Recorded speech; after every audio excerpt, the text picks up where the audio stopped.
Hi everyone, this is Neha. So I hope you guys are doing well.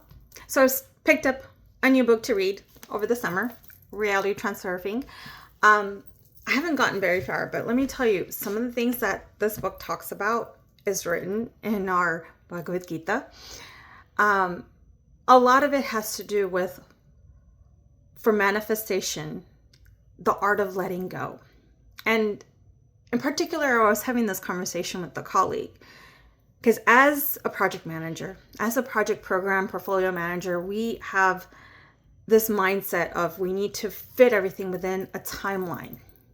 And we want to have control over things. And I want to say that this not only is relevant in the workplace, this is also relevant in our personal life.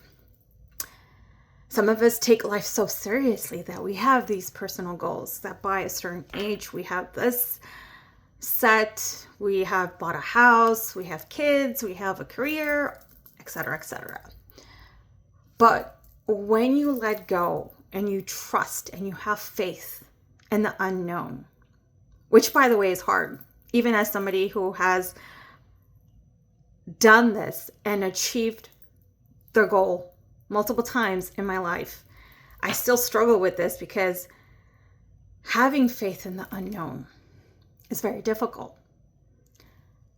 The hardest part is trusting your intuition, your gut instincts. And this is where I'm going to go back to my favorite year, 2020, where a lot of us just had this huge, great awakening of how this world really operates. And we had a mindset shift in our personal, professional relationships of all sorts. It's because maybe many times we just went with the flow because it was easier.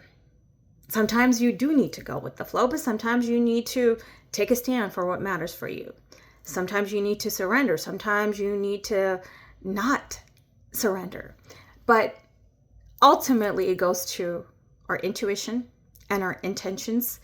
And when you do that, it helps in being coherent with our mind, heart, and soul.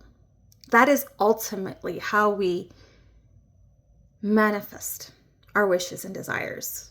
When you're in alignment, that's how you ascend. That's how you feel light. That's why a lot of people call themselves light workers, because they felt so free. Because you've surrendered yourself and you're not playing this avatar that you avatar that you created because people boxed you in them. You are authentic to yourself. And at the same time, you know what you want, so you have clarity.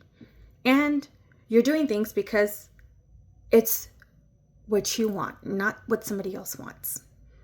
And so going back to my original, reality transurfing, many of us want to create this life that we have with our goals and desires, and we focus on law of attraction. It's just my reminder, it's one of the laws of the universe. Pay attention to your feelings, pay attention to what's working, change your actions, your beliefs. Everything plays a role, your intentions. And when you have faith in that unknown, when you surrender to that, it always works out.